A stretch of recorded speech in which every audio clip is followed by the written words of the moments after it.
You ever feel like you fucked up somewhere a long time ago? You're living the wrong life, like a bad version of the life you're supposed to have. Come on, man, you're fine.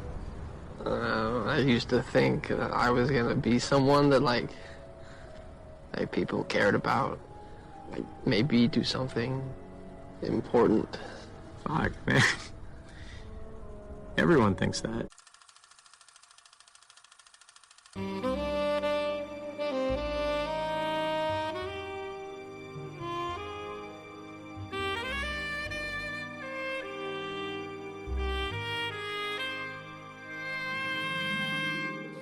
Welcome back to another week of Shrouded Alley, and this week we are taking you on an adventure under the Silver Lake. And if you haven't seen this movie, well, you're fucking up your whole life, and you should probably watch it. It's gotten to the point almost where I think I almost regret telling you about it at this point. No, I've made this whole movie my entire personality quite a few times. You really adopted the Andrew Garfield hasn't showered in 4 weeks lifestyle. But this movie's pushing off now. We're all searching for meaning. I actually do search for meaning in Silver Lake, and it's probably my favorite part of California if LA at this point. So, I mean, I've adopted it. So, anyways, Under the Silver Lake is a 2018 neo-noir comedy thriller film is how they describe it, Thriller, sure, okay, sure. I mean, that's how Wikipedia describes thriller. it. I mean, I feel like it's a neo-noir mystery, and then they also say it's a black comedy and surrealist, and, it's compared to Hitchcockian and Lynchian, which, of course, David Lynch is the best of the best, and Hitchcock, those are two of my favorite directors, so I'll take it. But this is directed by David Robert Mitchell, and I had no idea this movie existed until Brian over here told me to watch it when I moved to LA. He's like, you need to watch this Los Angelesian movie. Yeah, I mean, probably one of the better, I would say, probably the best representation of modern day Los Angeles, even though, I mean, it's 2018, so it's a few years ago. But kind of the pervading attitude towards whatever's going on in Los Angeles, and now by extension to where I am in New York and like downtown, the same kind of vibe of just like everybody's out during the day, nobody's got a job, and everybody's just kind of fucking getting along and bullshitting their way through. Every time the guy, his buddy goes, "Oh, how's work? You working?" "Yeah, of course." It's just like this. Like, what are you talking about? Kind of a situation. So because it's so accurate for Los Angeles. I swear. You've talked about it to me for weeks, where you're just like, I'm out in the middle of the day. Why are there so many people out in the day? Doesn't anybody do anything? Well, you are not doing anything yourself. I mean, I fit here very well. It's worked out. I mean, I'm like everybody else. I'm here doing a lot of things, but doing nothing at the same time. A lot of nothing and all at once. And doing a lot at the same time. And all at once. Yeah. This is the director's third movie. The first one was The Myth of the American Sleepover, if I'm not mistaken. I haven't seen that one either, funny enough. And I think I've been meaning to since it came out. And then after, which was kind of just like a teen, coming of age kind of situation. And he followed up with It Follows. Great, legendary, kind of new horror movie about a killer STD, basically. And then he follows it up with this, which is, I think, the strangest. I think that's like the most interesting. That's one of the more interesting parts is that he followed up kind of coming of age movie with a horror movie, and then this, which is just like, if I'm not mistaken, I think some of the things I wrote down were, which I would love to ask him about. I mean, because apparently he doesn't really answer too many questions about this movie, but I feel like most of it has to do, it's a lot of getting, a shout out to our friend Marcus, trademark, the scroll of grievances. Yeah, and I feel like this movie's kind of scroll, it's kind of a mini scroll where he's getting off all kinds of gripes about any number of things, but I think it's a dual or triple feature of the themes. A love-hate letter to Hollywood. It's like there's a lot of hate. I don't know about much love. There's like some kind of love and like respecting that there's lore and kind of spirits and kind of spooky embodiment of the spooky thing that goes on around in Hollywood. But honestly, I think it's more of a disillusion with Hollywood and then Los Angeles in general. Because I don't know if he's from Los Angeles proper. I should have actually just looked that up. But it seems like if he is not, he went to Hollywood did well again, and then it's to me it comes off like a very much like fuck you, I hate how you've treated me since I put out a hit movie kind of movie, which is kind of weird for your third feature to be all. I Yeah, mean, that's very jaded. very Very jaded, very for your jaded. third film. How For your it's third like- one, first one it was an indie thing that like I definitely heard about when it came out and it did moderately well. It seemed like, and then the second one was an indie horror hit, which as far as that goes, so it's like, dude, all right, I get it.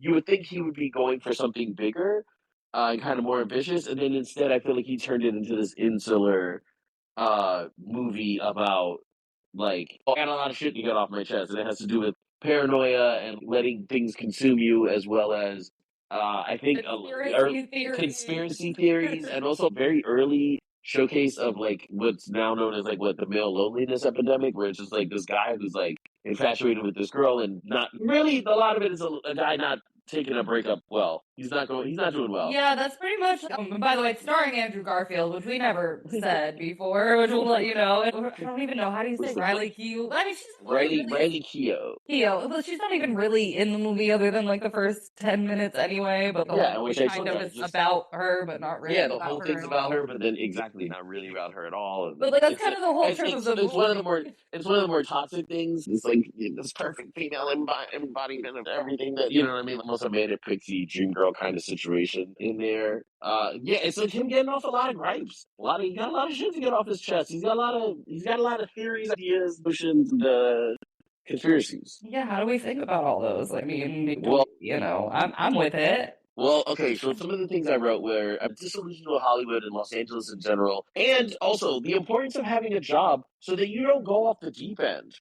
Oh my Is god. a big, it's like, hey, have a job so you don't I have to feel spend attacked. No, as do I, trust me. Have a job so you don't go off the deep end and, I don't know, fall into infatuation and conspiracy, and there are numbers in, there are numbers and there are words in songs and numbers in the fucking Nintendo magazine, etc. No, but like at the end of the day, so like the other day, I mean, I watched this movie twice before we recorded this, and the other day I was like still convinced. I was like, it's really about fucking nothing. But now watching it again, I'm like, no, actually, everything is interconnected, and all these symbols actually do make sense. You Well, know, which there's a lot of that. Conspiracy, you're gonna get something usually. No, but, yeah, well, you know. that's the thing. I mean, I think some things that I have like read and watched have pointed out that in the beginning it almost seems like you're following this like guy who's like losing his shit, and like Which like is this still isn't going true. anywhere. Yeah, no, he definitely is. But then as it goes on, it turns out like to prove that he's right, which is I think also an interesting turn, because I don't know. Usually you don't present somebody as unhinged, I guess, and you think, oh well, this person's just going to be unhinged. Obviously, it's all in their head, blah blah blah. And then as he starts to be proven more right. I think it's where it kind of it really starts to get super interesting, because it's just like maybe these things, to quote High Fidelity, it's like books, movies, these things matter. And it's like taking that to the most extreme version of that, I guess. Yeah, and you know, there's like a lot of theories that he's like having a schizophrenic breakdown, which I mean, low-key is kind of true, but it's also validating because, you know, he actually does. And I know I felt really bleak about it the other day when I watched it, but you're so right, it is almost like empowering, because at the end he starts standing taller, like he kind of exactly. break up at the end. You're expecting him to be like tiny and greased up almost at the point. I don't know, fucking he's giving like James Dean at the end like over here. Standing on the balcony, all feeling himself out there, you know, goes from a slouch to like fully erect, you know, like it's crazy. But it's funny because he's not really a likable character. He's not necessarily unlikable either, but he's not a charming man by any means. No. He's just like a scrub. Like he hasn't taken a shower in 4 weeks. He doesn't really have much of a personality. He's just kind of like a guy, you know. You're not going to see this guy. You're not going to see Sam and be like, wow, what a magnetic character. Yeah, exactly. What charisma. He's got so much drive and ambition. Well, he doesn't fucking work. And, you know, it starts he's getting evicted from his apartment, and he literally, instead of caring about that, he's like, whatever, I'm working a job, I don't give a fuck. Instead, he's like, I'm gonna voyeur at women through the window in my binoculars, go full on, head on into like deep Hollywood conspiracy theory to search for meaning in my life. But does he even care about meaning, or is he just like, is he just obsession, limerence? I don't know.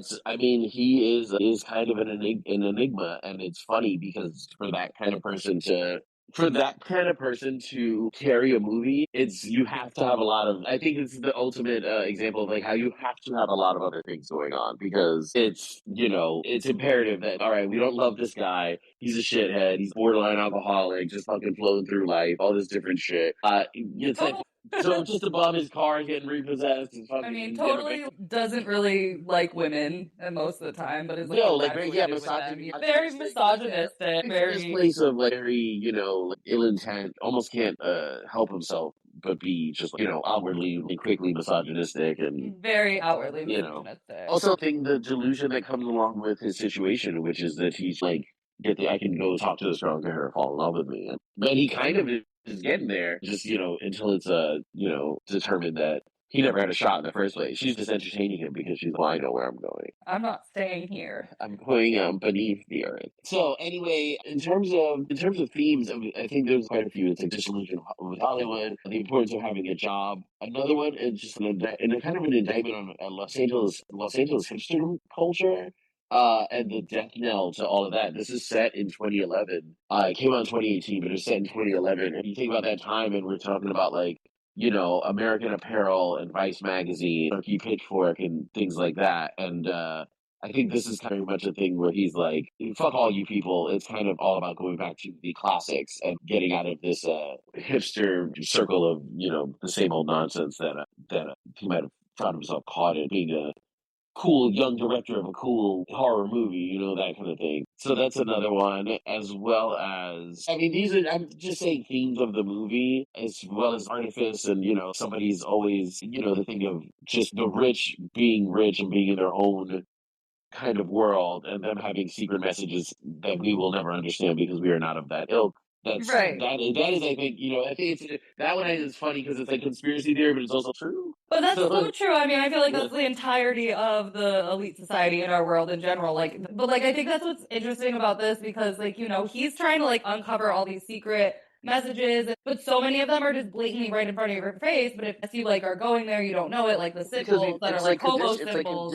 Well, yeah, and then there's other things that the comic book writer points out that he's like, they're right in front of your face. They've been in front of your face the whole time. And they would be like subliminal messages, but they hide it in like the most obvious, and then you get used to it. And Well, I mean, even down to the whole movie, it starts off with threes. There's always a guy and three women, and they start off. They watch Who Wants to Marry a Millionaire, or whatever, with Lauren Bacall and Marilyn Monroe. They're watching all three women, and then the whole band, Jesus and the Three Brides or whatever. So basically, the whole end all be all of the movie, which I won't spoil it completely, is a billionaire and his three brides do whatever they do. So go bury themselves under the earth. All right, bye bye. Sure. But even with the music, he's like, oh, there's messages in the Jesus music, and he's trying to decode the message and listen to it backwards. But the song literally says, there's three women and their lover buried underneath the earth, and they can't breathe. And it's like, you don't have to decode shit. It's literally right. It's like yeah, because they're putting it out there as a pop song, but in reality, all the real ones know. It's like, oh yeah, no, we're doing that. I'm ready. Oh, we're really doing that. He's trying to girls ready. He's trying to do symbols and do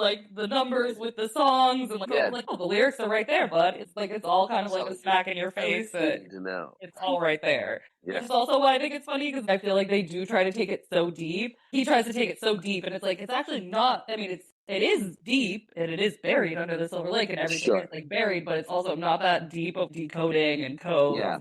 It's literally I think, and then it's another one of those kind of things you realize is if it's sometimes it's not as hard to find what you're looking for as you think it is. Exactly. Yeah. That's pretty much. Although, some mysteries we will never find out because the movie opens with "Beware of the Dog Killer," and there's this whole fucking lore about the dog killer. Yeah. Which really has nothing to do with anything. It's the MacGuffin, if you will, of the it's the noir. It's the classic noir Hitchcock MacGuffin, if you will. The dog killer never gets found, but then at the same time, throughout the film, women are being portrayed as essentially stand-ins for dogs. I mean, there are women literally barking at him. Yeah, and all that, and not being women. It should be a little bit more vague than this, but.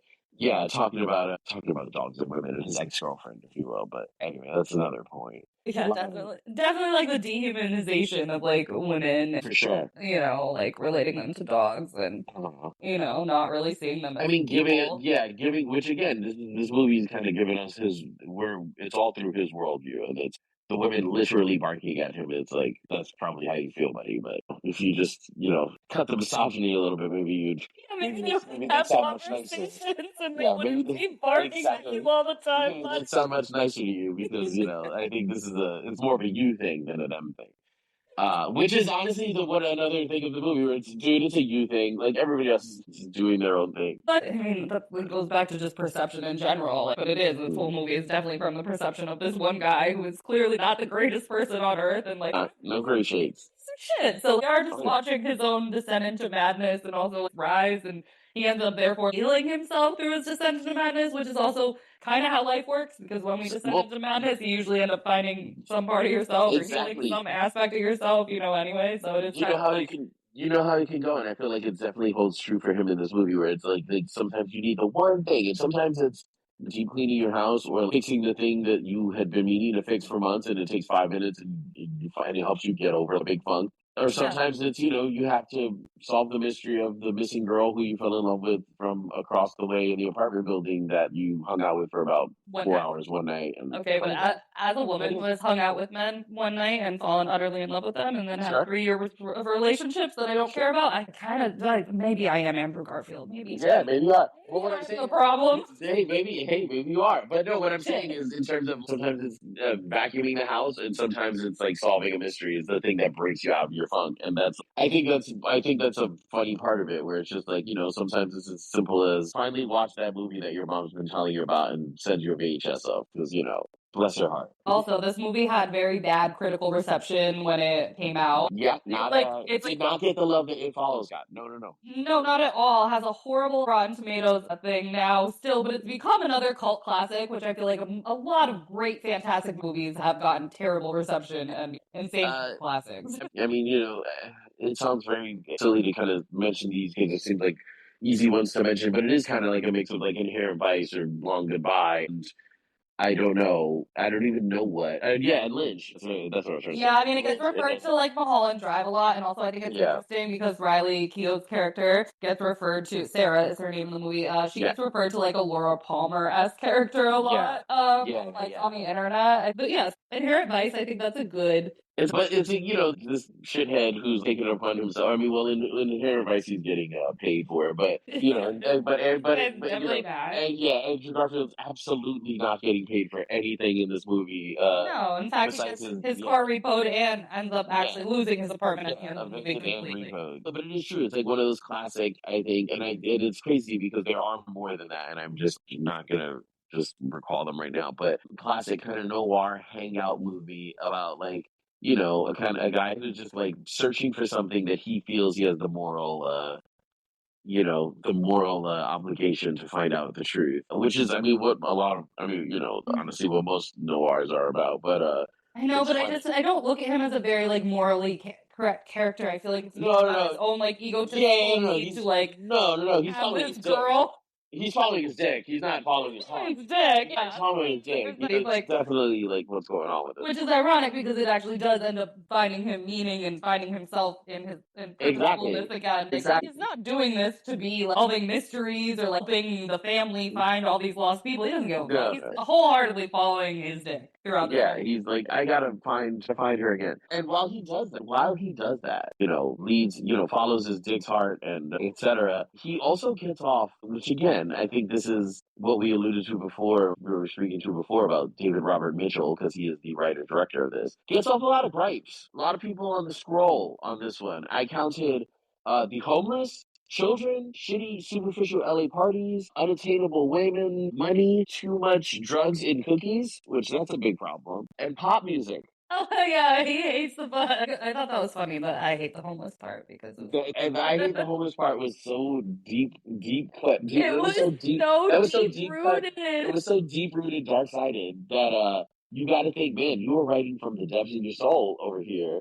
And then also the music industry, because come on, your favorite scene in the movie. Can we talk about your favorite scene in the fucking movie? I mean, that's another part of his conspiracy theory, in which there are messages in the song, and that is actually that's the truest point in which he's proven right. Besides, like, probably the owl woman showing up, which who thought that was a fucking real thing. Is the songwriter is this person that is referred to as the songwriter, basically breaking down his entire life, saying, "I wrote the songs that your parents sing, and that you sing, and that your parents." And there are messages on all these songs. You were not mistaken. I don't know much to say about that part.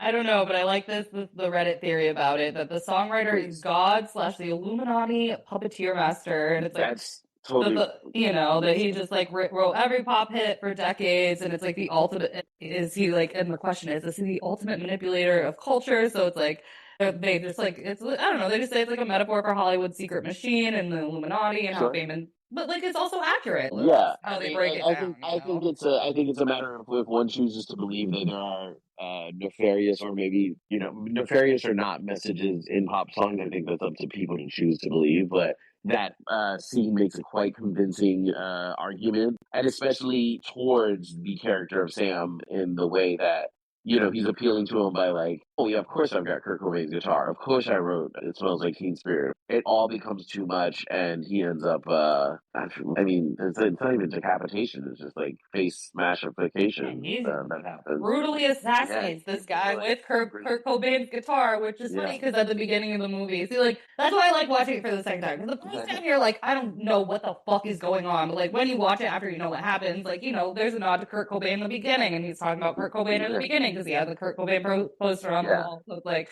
I feel like really when you watch this movie for the first time, because there is just so much going on from every angle, you end up leaving being like, does any of this matter? Does this have any purpose? Is anything connected? But once you like know that like, okay, that he kills somebody with Kurt Cobain, and like you see little nods to that before, it's like everything kind of does come full circle. But like the first time you watch this, I swear to God, you think nothing is gonna ever come full circle, and none of it matters because they're throwing out a dog murderer, underground secret societies at you, like an owl killer. Commentary on the treatment of women in Hollywood and in America in general, life in general, misogyny, disappearing millionaires, fucking murders in the Silver Lake, and you're like, what does any of this have to do with anything? A homeless king, coyotes, dead squirrels, fucking skunks, which is like also, I think the oh my god, like, so much skunks. Yes, skunks. I think that's interesting because like there's the moment where the girl he fucks all the time, the actress girl, is over at his house, and she's like, she comes over one night and she sleeps with him, and she notices like all these weird symbols on the dresser, and he puts them away, and then she comes over right after he gets sprayed by a skunk,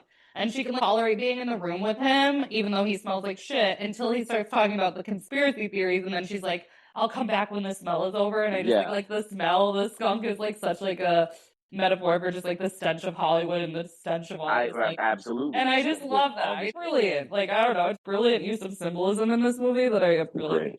I also really appreciated the second time, because I didn't remember it from the first time I watched it years ago, not long after it came out, that when he's like fucking her and telling her about the Kurt Cobain poster, and he's like, oh yeah, I saw him, and she's like, what, whatever, and she's like, yeah. And he's like, a buddy of mine knew his daughter. And he's like, so she's like, so it's Francis Cobain's signature? It's not Kurt Cobain's signature?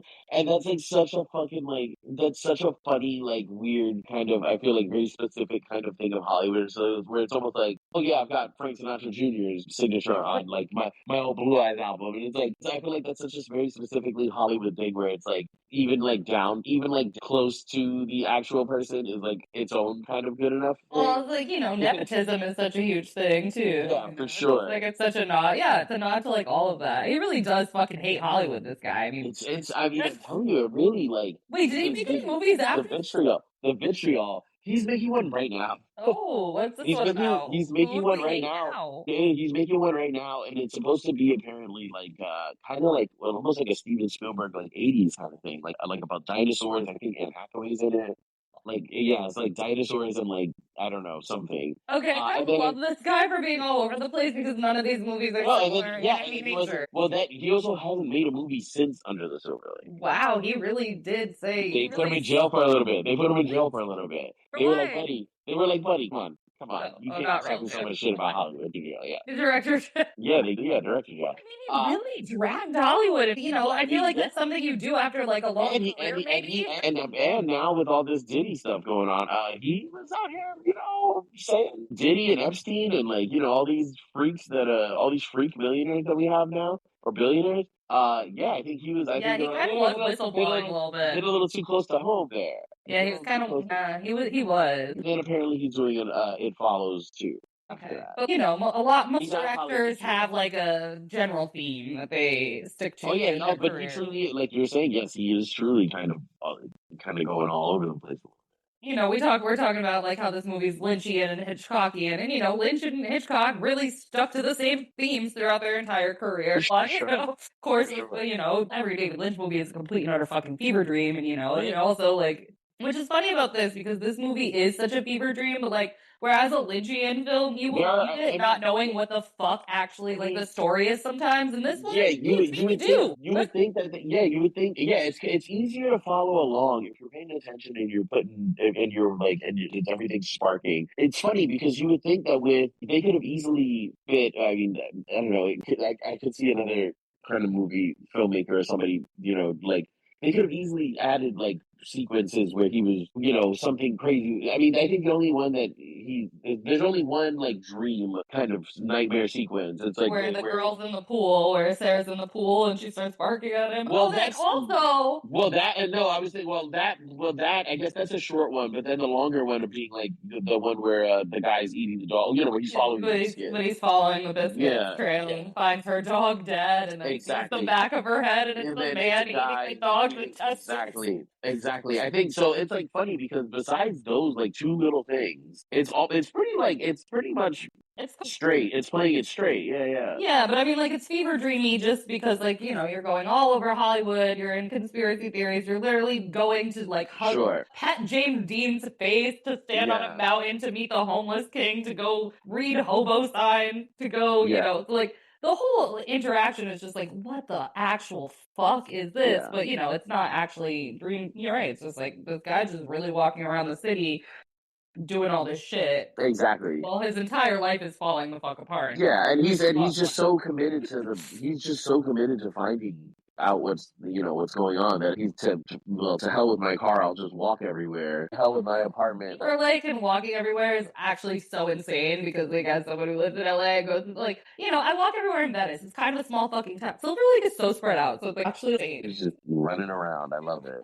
But also, I mean, speaking of Los Angeles and Hollywood and Silver Lake and all these, Southern California locales, one of the bigger themes. It's funny because we spoke about all these themes in the beginning, and then when we get to the end, like I was saying earlier, you get kind of to the middle, and you start realizing that these things are true and there are connections. And I think it helps him essentially, figure out the case, if you will. I mean, he's not a private eye, but the case that he's so dedicated to finding out. And then when he does find Sarah and he is able to speak to her, the line, "It's not a shelter, it's a tomb," is, I think, very indicative of like Los Angeles and the way he's seeing it. Because as far as I can tell in the movie, he's a transplant. His mother lives out of town. He's from out of town. He came to, from what I gather, it seemed like he came and maybe had money before or was doing pretty decent, or came and like right, because he has a nice car. He has that cool car. He lives in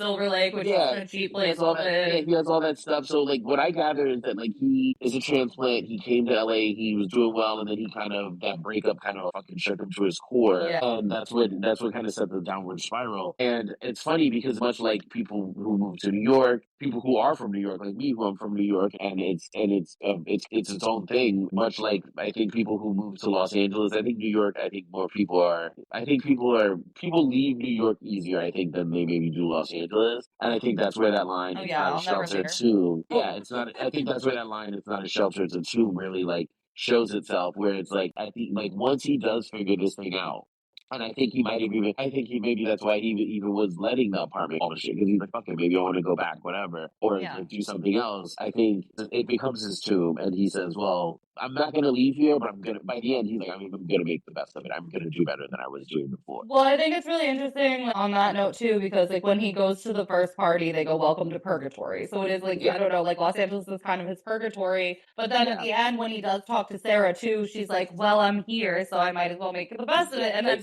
it flashes immediately to the Hollywood. So it is like that is his prison. It's his prison. Like he's made his bed, he's got a lie. It's like a voluntary prison, but you're making it involuntary. Whereas, like, Sarah actually is buried hundreds of feet under the earth and has herself with a billionaire and 3 other women, so she can't text it. So hers is like a little bit more, but his, I mean, she went a little more hardcore. Way hard. I mean, like, when I think about that, that is just so batshit cuckoo. Like, I don't know, it gives me such anxiety. Well, you also have to think about. You also have to think about what they said at one point in the movie, because I mean, pretty much every girl that we meet at a certain point, like from Situate red-haired girl and like the balloon girl, and even it's revealed later, Riley Keough and her 2 friends that came back to the apartment, where he was like, "Oh, so you were all shooting stars, they're from the like prostitute ring," and she was like, "Yeah." So it's like, imagine how like fucked up her life has been. At that point, that she's like, this billionaire dude's like paying me to like pretty much die with him in a fucking tomb under the earth in Hollywood. You know what? Sounds better than whatever I got going on. And it's like, really bleak. Which is also very fucking pertinent in 2025, because I know more than enough people, I think you and me included, paid enough, we'd probably fucking go under the tomb. We'd probably go under the tomb. Well, I mean, like, I wouldn't be able to spend the money that they paid me, so. Yeah, no, that's true. I don't know. Who knows? I get claustrophobia, but there's a lot of other things I would sell my proverbial soul for, but like I think I'd have to be above ground to take. Yeah, that's true. But again, that goes to show how much of a predicament she must find herself in, where she's like, you know what, this is the better option. And again, like I said, I think that is one of the parts that really transfers over to now in such a fucking relevant way, where it's just like things are just looking so bleak, and the like terror and misery and awfulness, it seems to never end, and things are getting less and less. It's harder and harder to be optimistic, and I think that idea of, well, I'll take this opportunity is kind of something that's like taking whatever. Because I mean, like, it is a bleak state of the world, and people are feeling really desperate and like desolate and lonely and fucking. Back to the male epidemic of loneliness. I think it's just like a human epidemic of complete and utter loneliness. Like I know, I say it all the time. I'm like, sometimes I feel like the loneliest person in the world. I'm around people all the fucking time. That's like, So it's like, I don't know, there is this like, and then that's why I get such like, I relate to Andrew Garfield so hard in this movie, because I will harp onto something and put like my entire fucking soul into this obsession that I have, just for the quest of not feeling like life is so meaningless. Well, also as a distraction, obviously. Yeah, distracting myself from, that could be fixing, or more exactly, Luckily, I'm not getting evicted. I just moved into my apartment, but I don't want to fucking go do the thing sometimes. So I'll go harp on an obsession and chase it into the underground tunnels and around the Hollywood Hills, and I want to follow the homeless people signs, and I want to go do conspiracy theories. Like, totally bet. I get it, Andrew Garfield. So, like, it is very relatable, but I also think, because I was telling you the other day, I mean, I watched it for the first time, like, right when I moved to Santa Monica on April 1st, because you told me about it, but then I watched it 2 days ago, and I was just feeling, like, very bleak about life when I watched it. I, like, came out of it being like, yeah, the thirst for fucking hapless meaning, life really has no purpose. But then I was, like, rewatching it again this morning, and I was like, which is what I was trying to tell you the other day without telling you, where I was like, no, that's no. I don't think that's how you're supposed to be taking that. I don't think that's what you mean.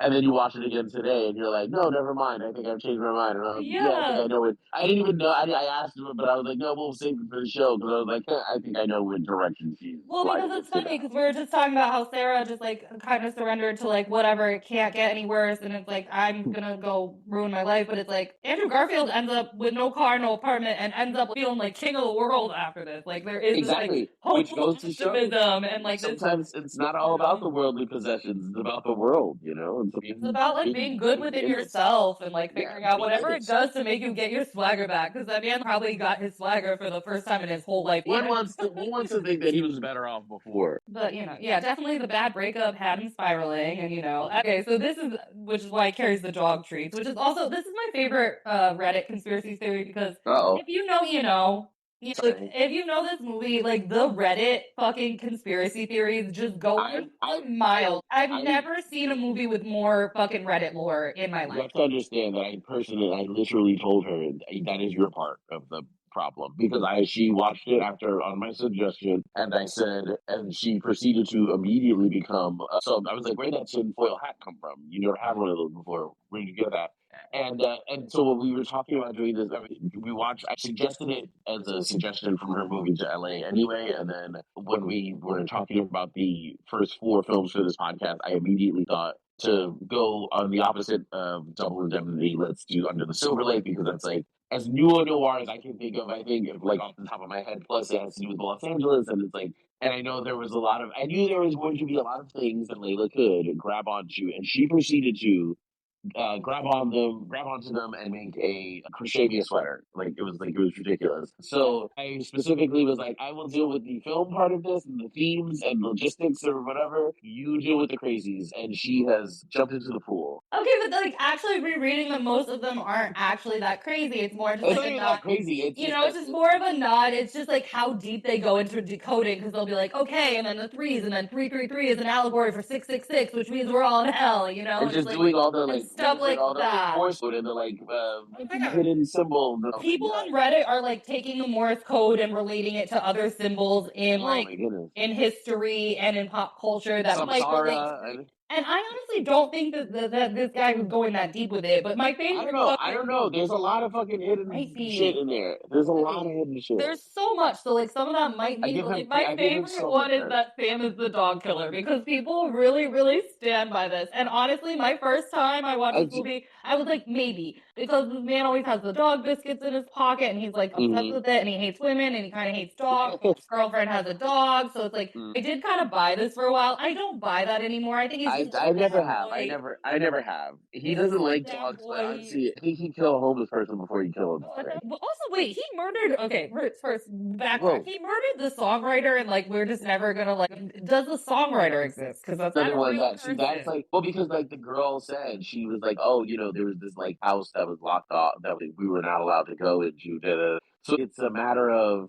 It's gonna be a while before somebody finds him, so I don't know. I mean, and his prints are all over. His prints are all over that guitar. I mean, who knows? I mean, but obviously because that would also be covered up in some way, and at the end of the movie, the symbol on his wall is the keep quiet symbol. So it's like whoever would discover the songwriter anyway would be like a secret society. So they would just cover that up. They couldn't even give him like an obituary and be like, you wrote all these songs because. No, because it's like a secret. So it's like, But then also the fact that the secret society would just be watching Sam, or because is it keep quiet or we're watching you that they draw on the wall. Keep quiet. So they do that, but it's in reality those people would probably have you killed because they tried to with the owl lady. They tried to with the owl lady, but but now he's just got to keep quiet and.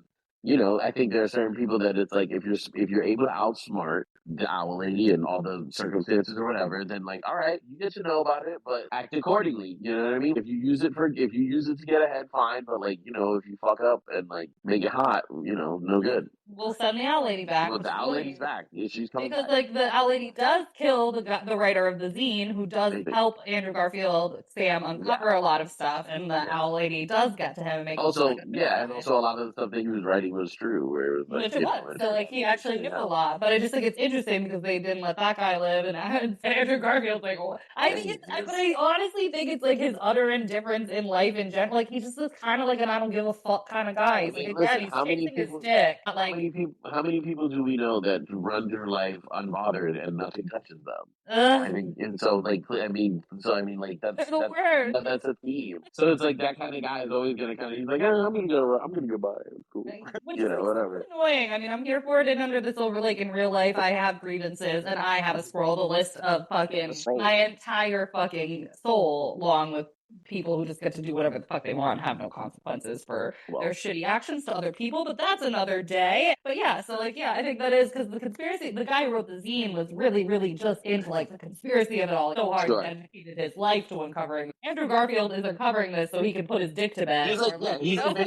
This guy gets killed for his fucking curiosity and being right, and Andrew Garfield's like, Yeah, whatever. I guess I'm fucking the parent lady now. Whatever, cool. I'm over it. Also, I like what they say about that because like this whole movie is like over sexualizing all these women, and you know what I mean. Like all the women he's chasing are young and they're pretty, and like the one woman who is like anti-sexualized the whole movie is his neighbor, the parrot lady, because she's just out with her tits out the whole time. They make her super unsexy. She's always mad. She's got this yapping bird, which is also there's weird conspiracies about what the bird says because the bird is saying no. The bird is saying Hollywood. Okay, so there's like some weird other things, but like I forget. Bird saying Hollywood. Okay, the bird's saying Hollywood, so the bird's talking, but like you know, he ends up fucking like the woman at the end of it and getting his like swagger back, and she's like the one unsexualized woman in the entire movie. Yeah, because again, like how he realizes, like you got to go through life unbothered, like she does. Yeah, she's just you could live a much more fulfilled and rich life. By just like not caring, because apparently you care too much, you will literally be killed or driven mad. I mean, like, as a person who gives way too much fucks about way too many things, like, I'm always driven mad, and people are always literally driving me to the edge of my death. That's how that goes. I give a fuck about them. So it's like, yeah, I mean, we need to be more unbothered. We do need to be more unbothered, but I also don't know how to be unbothered. That's just how that's gotta go. I am bewitched, bothered, and bewildered about fucking everything all the time. Except for conspiracy theories. That, like, doesn't bother me. I believe in them all. Don't, like, we can't say that Layla hasn't had a tin hat on her whole life. It's just that I genuinely don't give a fuck. You know, like, I would be Andrew Garfield in this. I'm like, homie, I'm only decoding these messages because I'm trying to find some fucked up guy, probably. I mean, I do this for limerence all day. We know I do this for limerence because I'm a fucking crazy bitch with stuff like that. So, like, my obsession runs deep. But yeah, I mean, that would really be realistically the only way that I would actually give a fuck about, like, a conspiracy theory that hard enough to, like, care. So, I get that, but I just, like, care too much about life. But totally resonate. No, I get it. Listen, at the end of the day, this is a noir podcast, and I will try to wrap it up by saying this. What is a noir if not somebody either following their dick or just trying to satisfy the mad churning in their head? You know what I mean? Like, and that's basically what it is. It's usually it's the best one's usually a combination of both. It's like they're following their dick, but they're also like trying to ease the voices in their head and their curiosity and their their interpersonal madness. So that's I mean. And as far as noir goes, I feel like Sam is a perfect anti-hero. You know? Yeah. Oh, absolutely. He is. He's the embodiment of everything that kind of serious investigator, whether professionally accredited or not, is all about. It's just somebody who's trying to fucking ease the voices in their head and maybe get some while they're at it. Exactly. So no, it's not your classic noir, but I'd say 11 out of 10. It's almost like I think where it said noir of all noirs. They were, I saw something where they were like, it goes from like noir to like post noir to like post neo noir to all the way back to where it's just kind of a noir again. And the ending. It's kind of a masterpiece that like which embodies all categories of noir. It's hitting like all fucking all like eras and genres of it. It's very it really like is all encompassing. It's very gets it done. It is a newer noir, but at the end of the day, it is one could.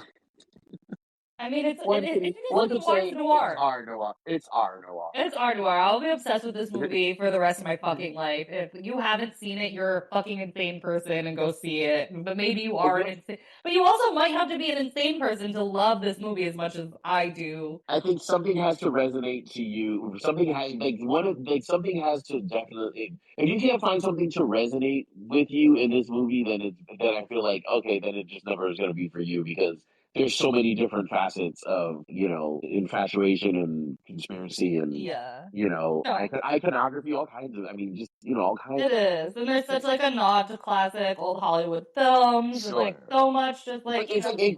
Well, it's crazy because it goes from like old Hollywood films to like Nintendo. Right. I mean, it's a nod to like pop culture, I guess, all around. Really, it's very pop culture. It's very, very, very pop culture centric in a lot of like its references and like callbacks and stuff. So it really does, and that's what I'm saying. It kind of is R noir because it is a mix of all the things we like in terms of old, new, noir, neo noir, post neo noir ish. All this stuff. And Silver Lake, which is the best. and Los Angeles and Silver Lake, yeah, which I We mean, love LA. I mean, I fucking love LA. I'll never leave here. we love LA. You'll have to bury me. I say that, I've moved all over the world in my life, and I'm like, you'll have to bury me in LA right next to Yeah. David Lynch. I don't know. There you go. Well, I doubt there'll be space. But, Oh, maybe I'll join a billionaire cult, and they will pay to dig up some other people, move them around, so I can be there. That's fucked up. That's it. I don't know.